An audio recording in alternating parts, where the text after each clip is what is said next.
this is not just for week 2, it's for a statement to the rest of the league that we're not dead yet. I think the Ravens need to win on Sunday night against the Chiefs. I think the Ravens need to go out there and punch back. The Chiefs have owned the Ravens, and Patrick Mahomes has owned Lamar Jackson. And I think a lot of people are writing this game completely off and saying, well, they've got injuries to Bateman, and they've got injuries to Hollywood Brown, and now they're without Marcus Peters and the running backs. The Ravens have no shot. The Ravens football team is based on grit, it's based on being tough, and it's based on dealing with adversity. That's what it's been since Ray and Ed Reed, and even before that. I feel like this team, they've got some backbone time. This was a crazy loss. It's a crazy loss. They could easily have won this game, be 1-0, and then okay, now you can't go 0-2. Not with the Steelers looking like the way they are, and not like the Browns, who are going to win this week against the Texans at home. The Ravens need this one, and I think it says more about what they are right now in the current state.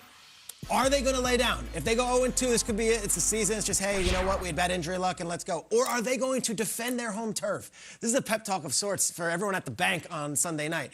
If you're 0-1, and you guys still have a really good team, and you still have a great defense, and you still got Lamar Jackson, can I see the numbers of Lamar versus Mahomes? What's Lamar got? I don't know if I could consider Lamar Jackson one of the great quarterbacks of his era until he beats one of the other great quarterbacks of his era. It has been so one-sided of Mahomes just dominant over Lamar.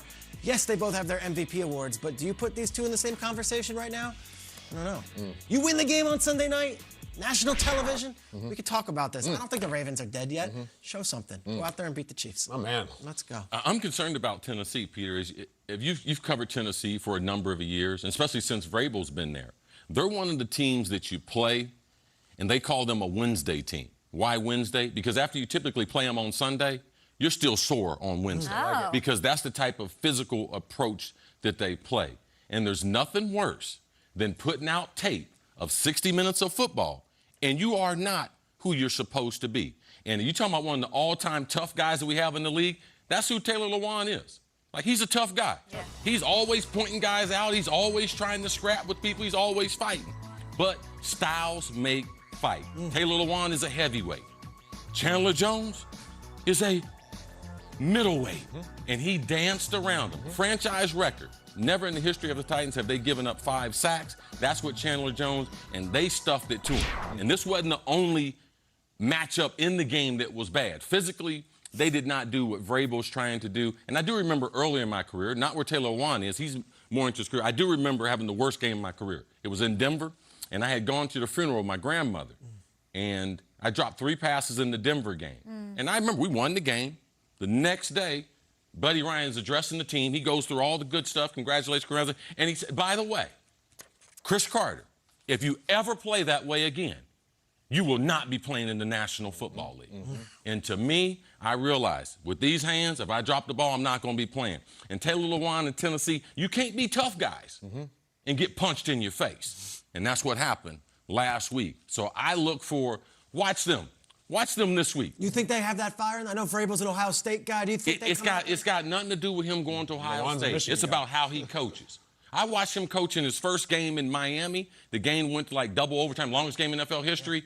Dude was out running 110-yard sprints in 85-degree with humidity. Like, that's not the Joe Judge thing, jump on a fumble in the mud and everything. This dude is a real tough guy. Why? Because I got video of him playing in this league, and I seen him be tough. You can't have a middleweight beat up a heavyweight. It was like Hagler beating up Foreman. You know, it just can't happen. So let's know what we're talking about here. So I would say there's 5 or 6 teams in the AFC whose their goal was a Super Bowl win, and I think we would respect that.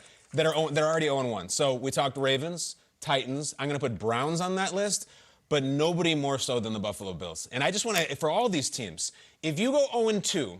History says you can win the Super Bowl. It's happened. But, oh, my God, the examples are so rare and so strange. Let me take you through it. These are the 0-2 teams who have won the whole thing. 1993, the Dallas Cowboys started 0-2.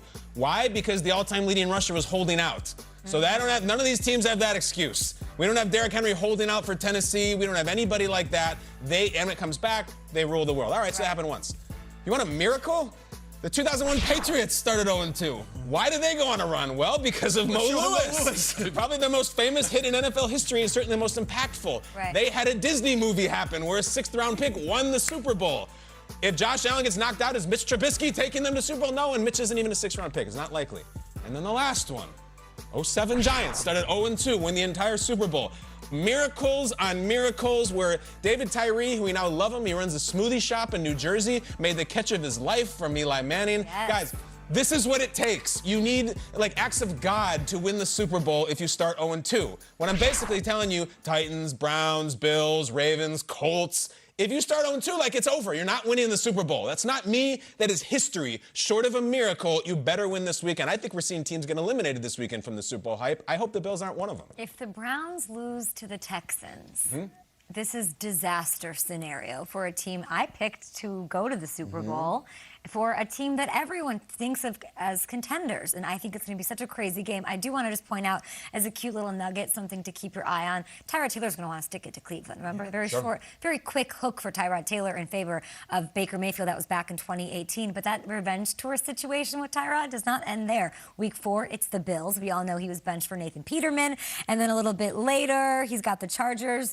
We obviously know what happened there just last year. So I'm rooting for Tyrod Taylor to, like, you know, flip over some tables in this National Football League this season. But what a disaster. The AFC, to your point, too deep, too tough for anybody to come out 0-2 and make this happen. I'd forgotten about that game. We covered it. Tyrod, I think, got knocked out and took a shot to the head, and then, like, Baker comes in and he never got the job back ever. Very quick hook. I know. And he's got, you're right, the revenge tour is something to track. The Chargers, too, was really weird. Taxi, the long that stuff, first. yeah, Okay. all of that. What does that say? OBJ! Let's not forget about Okay. my guy. He's out, right? He's out. Just let's not forget. I though. forgot do you about him, to be mean? honest. What do you mean? Let's not forget. I've forgotten about him. I think that there's video evidence. I think that he's getting closer and closer to being on the field. I have had several conversations with him, and his whole offseason went really well. This is a 17-game season to a team that's loaded. And if I add the guy with the hair, Okay.